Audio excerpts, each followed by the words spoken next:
Big TV భక్తి సమాచారం WhatsApp ఛానల్లో జాయిన్ అవ్వండి. అన్ని విశేషాలు ఎప్పటికప్పుడు తెలుసుకోండి. ఏది పడితే అది వినకూడదు. ఇది వింటున్నా నాకేం ప్రయోజనం, ఈరోజు విన్నదాని వల్ల నేను ఏం సాధించా. స్కూల్లో కూడా అండి మీరు గమనించండి, మళ్ళీ మీరు పుస్తకం పట్టుకోకుండా ఉండే మాట చెప్తాను నేను. అస్సలు చదవక్కర్లా, టీచర్ చెప్పేటప్పుడు శ్రద్ధగా వింటే అర్థమవుతుందా. మన గురువు చెప్పేది బాగా విన్నాం అనుకోండి, దృష్టి అంతా అక్కడే పెట్టి అసలు ఏం చెప్తున్నారు, ఈ చెప్పేదాని వల్ల నాకేంటి లాభం అనుకున్నాం అనుకోండి, చెప్పేదంతా మనకి లోపలికి వెళ్తుందా వెళ్ళదా బుర్రలోకి. ఆ తర్వాత మళ్ళీ మీరు పుస్తకం చూసారనుకోండి, ఒకసారి చూద్దాం ఏం చెప్పారు, ఓ టీచర్ చెప్పిందంతా ఇందులోనే ఉంది, ఇందులో లేనిది ఏది చెప్పారండి. కానీ కొన్ని సొంతగా కూడా చెప్తారు, అవి గుర్తుపెట్టుకోవాలి, దాన్ని పొందుపరుచుకోవాలి. అప్పుడు మీకు పరీక్షల్లో బాగా మార్కులు వస్తాయి, ఊరికి బట్టి కొట్టక్కర్లేదు. అలాగే మీ ఫ్రెండ్స్తో చదువుకుంటున్నారనుకోండి, వాడితో షేర్ చేసుకోవచ్చు, వాడు చదివేటప్పుడు వినండి. వినడం వల్ల బాగా చదువు బాగా వస్తుంది, జ్ఞానం పెరుగుతుంది. అందుకే బహుధా శ్రోతవ్యం ఏమంటారు, ఎక్కువ వినాలి. పెద్దలు ఎవరు చెప్తున్నా వినాలి. అలా ఎవరు వింటాడో విన్నవాడు ఎవ్వడు అని పట్టలేరు, అంత గొప్పవాడు అవుతాడు. మనం చదవాలంటే కొంతే చదువుతాం, కానీ పెద్దవాళ్ళు ఇప్పుడు టీచర్ గారు చూడండి, మనం ఏం వర్క్ చేయక్కర్లా. నిజానికి హోంవర్క్ చేయాల్సింది ఎవరు, టీచర్ గారా స్టూడెంటా? టీచరే. నిజమండి. ఒక పాఠం చెప్పాలి అంటే ఇప్పుడు చూడండి, నేను ఇక్కడ మీకోసం చెప్పాలి అంటే నేను చదువుకుని రావాలి కదా. నేనేం చదువుకోకుండా ఇక్కడికి నేను వచ్చి చెప్తే వస్తుందా మీరు చెప్పండి. అలాగా మీరు ఇప్పుడు ఏమైనా చదువుకుని వచ్చారా ఇక్కడికి? ఏమండి, మీరేం చదువుకుని రాలా. వెంకటేశ్వర స్వామి గురించి చెప్తారట స్వామి అంటే మీరు చదువుకొని వచ్చారా? మీరు ఖాళీగా వచ్చారు, బుర్ర ఖాళీ చేసుకొని. ఇక్కడికి వచ్చిన తర్వాత నింపుకుంటారంతే. ఇక్కడ ప్రిపేర్ అవ్వాల్సింది ఎవరు? చెప్పేవాడు. మీరు ప్రిపేర్ అవ్వాలి. మీరేమని ప్రిపేర్ అవ్వాలి? గుడ్. చిన్నపిల్లలకు ఒకసారి క్లాప్స్ కొట్టాలండి, ఎంత బాగా చెప్తున్నారు పిల్లలు. వినడానికి ప్రిపేర్ అవ్వాలి వాళ్ళు. వండేవాడు వండుతాడు, వాడు ప్రిపేర్ చేశాడు. మరి తినేవాడు కూడా తినడానికి వాడు ప్రిపేర్ అయ్యి ఉండాలి, నేను తినాలి అని. అలా అనుకున్నాం అనుకోండి, అప్పుడు చక్కగా స్వాదిష్టంగా మంచిగా తినచ్చు. అందుకని రామచంద్రుడు ఏం చేశాడు, గురువుల దగ్గర శుశ్రూష చేసి గురువుల్ని గెలిచాడు. శుశ్రూష అనే పదానికి 2 అర్థాలు చెప్పా. ఏమేంటిది? గుడ్. సేవ చేయటం, వినడం, 2 అర్థాలు ఉన్నాయి. చూడండి, మీరు మీ గురువుకి సేవ చేశారనుకోండి, ఏమవుతుంది అప్పుడు? మీ గురువుని మీరు గెలుస్తారా గెలవరా? ఎలా గెలవాలి గురువు గారిని? మీరు చాలా చాలా తెలియగలవాలారా. సేవ చేసి గురువుల్ని గెలవాలి. రాముడు అలా గెలిచేటండి. గురువు గారు కనపడగానే నమస్కరిస్తాట, సాష్టాంగం చేస్తాట. ఎంత గొప్పతనం అండి.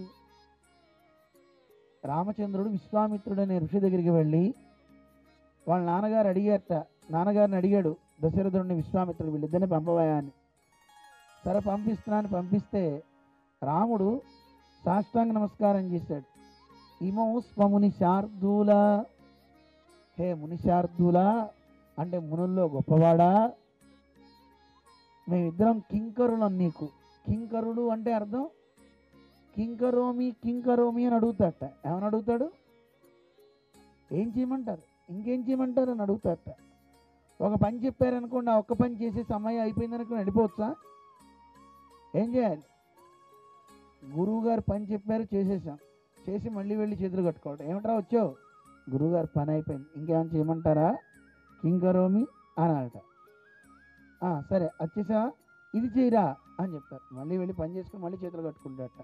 ఏమిట్రా మళ్ళీ వచ్చావు, పని అయిపోయింది, కింకరోమి, ఇంకేం చేయమంటారు అని అడిగేవాడిని ఏమంటారు? కింకరుడు. ఇప్పుడు అలాంటి కింకరులు ఎవరు లేరండి. ఒక పని చెప్పామనుకోండి, కింకరోషి అని గురువు అడగాలి. ఎలా ఏం చేసేవరా అని. వాడు సెల్ ఫోన్ చూస్తుంటే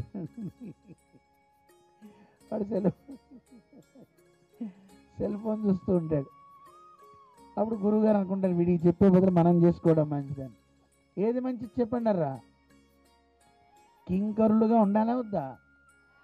అలా కింకరులం మనం అయితే గురు అమితానందమై ఆ గురువు అన్నీ చెప్పేస్తట. అలాగా రామచంద్రుడు గురు శుశ్రూషయా విద్య, గురువులను ఎందరినీ కూడా సేవ చేసి వాళ్ళందరి దగ్గర విద్యను ఆర్జించేశాడు, విద్య మొత్తాన్ని స్వీకరించేశాడు. అలాగా ఇక దీనులు అంటారా, వాళ్ళందరినీ దీనాన్ దానేన రాఘవ, దీనులందరికీ దానాలు చేసి వాళ్ళ మనస్సులు గెలిచేట రామచంద్రుడు.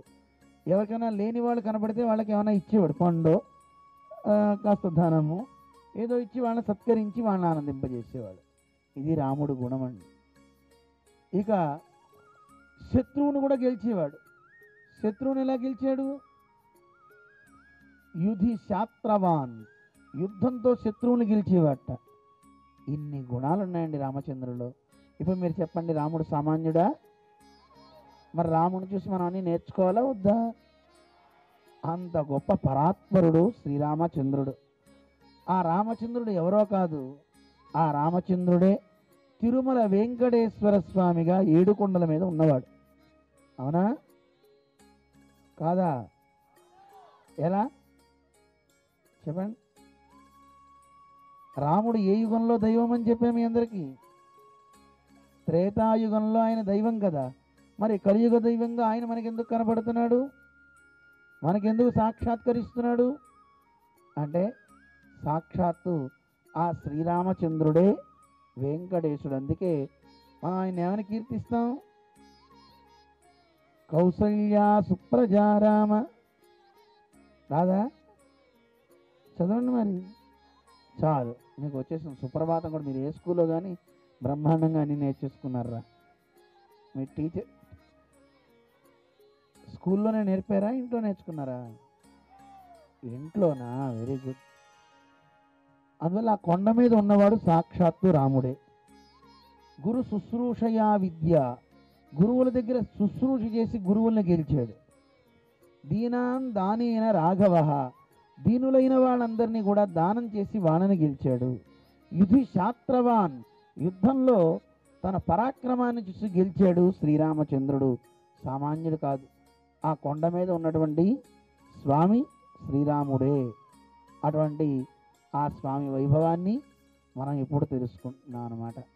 అది అంతేకాదండోయ్, సాక్షాత్తు శ్రీకృష్ణుడే. ఆ కృష్ణుడే కొండ మీద ఉన్నాడు. అందుకే మన పెద్దలు వెంకటేశ్వర స్వామి సుప్రభాతంలో మనకి తెలియజేశారు. ఇంతకీ సుప్రభాతాన్ని రాసిన ఆయన పేరు తెలుసా మీకు పిల్లలు? చెప్పమంటారా? పెద్దవాళ్ళకి తెలుసునా? అయ్యో, గుర్తుపెట్టుకోండి, రాసుకోండి. ప్రతివాది భయంకరం అన్నన్ అని ఆయన పేరు. ఏం పేరు? అన్నన్ స్వామివారు. చాలా గొప్ప మహానుభావుడు. మనవాళ మాముని అని ఒక గొప్ప జియర్ స్వామివారు ఉండేవారు అన్నమాట. ఒక 700 సంవత్సరాలు, 500-600 సంవత్సరాల క్రితం ఆ జియర్ స్వామివారి దగ్గర అష్టదిగ్గజాలని 8 మంది ఉండేవారు. ఆ అష్టదిగ్గజాల్లో ఒకరు ప్రతివాది భయంకరం అన్నన్ స్వామి. ఆయన కొండ మీదకి వెళ్ళి స్వామిని ప్రార్థన చేసినప్పుడు ఆయన పాండిత్యాన్ని చూసి గురువుగారు అన్నారట, ఏమై నువ్వు సంస్కృతంలో దిట్ట కదా, తిరుమల వెంకటేశ్వర స్వామి మీద సుప్రభాతం రాయి అన్నట్ట.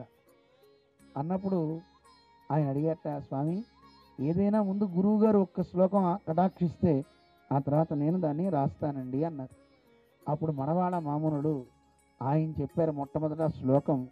విశ్వామిత్రుడు రామచంద్రుడు సౌందర్యాన్ని చూసి మేలుకొలిపాడు కదా, మేలుకొలిపినప్పుడు ఏమంటూ పాడాడు? కౌసల్యా సుప్రజా రామ. ఆ శ్లోకమే మొట్టమొదట పెడుతున్నాను, ఎందుకంటే కొండ మీద ఉన్నవాడు కూడా రాముడే. ఇది మనకి పురాణాలు చెప్పాయి. సాక్షాత్తు వెంకటేశ్వర స్వామి ఆ కొండ మీదకి వేయించేసినప్పుడు ఎప్పుడో అందరికీ సాక్షాత్కరిస్తూనే ఉన్నాడు. అలా వేయించేసినటువంటి స్వామి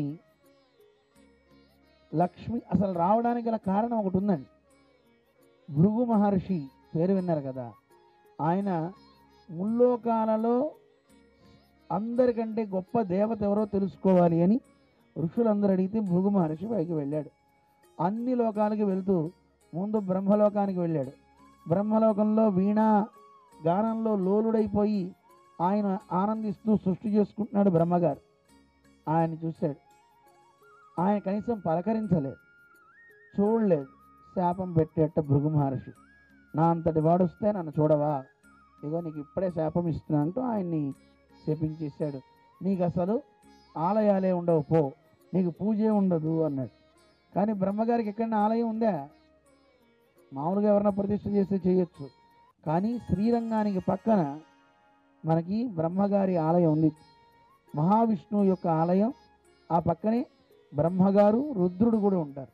రుద్రుడు ఎక్కడైనా శివలింగ రూపంలో ఉంటారు, కానీ అక్కడ రుద్రుడు మామూలుగా మూర్తి రూపంలో మనకు అక్కడ సాక్షాత్కరిస్తారనమాట. అటువంటి గొప్ప స్థానం బ్రహ్మగారికి కూడా ఒక ఆలయం ఉంది. అటువంటి బ్రహ్మగారికి శాపాన్ని పెట్టాడు. సరస్వతీదేవి శపిస్తా అంది, కానీ బ్రహ్మ వారిస్తాడు వద్దని. అక్కడి నుంచి కైలాసానికి వెళ్ళాట. రుద్రుడు కైలాసంలో పార్వతీదేవితో కలిసి తాండవం ఆడుతున్నాడు. ఆ సమయంలో రుద్రుడు చూడల, కినుకు వహించాడు భృగు మహర్షి.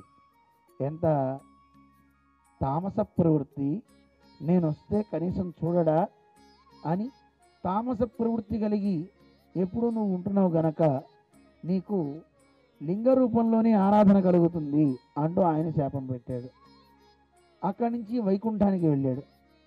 పాల సముద్రంలో లక్ష్మీదేవి దగ్గర ఉన్నట్ట స్వామి లక్ష్మి పాద సంవహనం చేస్తుంది. ఆ సమయంలో భృగు మహర్షి వెళ్ళాడు. స్వామి ఈయన చూడల, జగన్నాటక సూత్రధారి మహావిష్ణువు వెళ్ళి ఒకసారి తటాలున పాదంతో వక్షస్థలాన్ని కొట్టేసరికి అది లక్ష్మీదేవి ఉండే స్థానం కదా.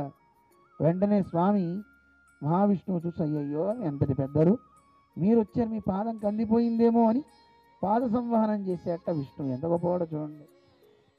చేస్తూ ఆయన మూడో కన్ను లోపల ఉన్న దాని కన్నుని అణిచేశాడు అని అంటారు. For more videos like this, subscribe Big TV channel.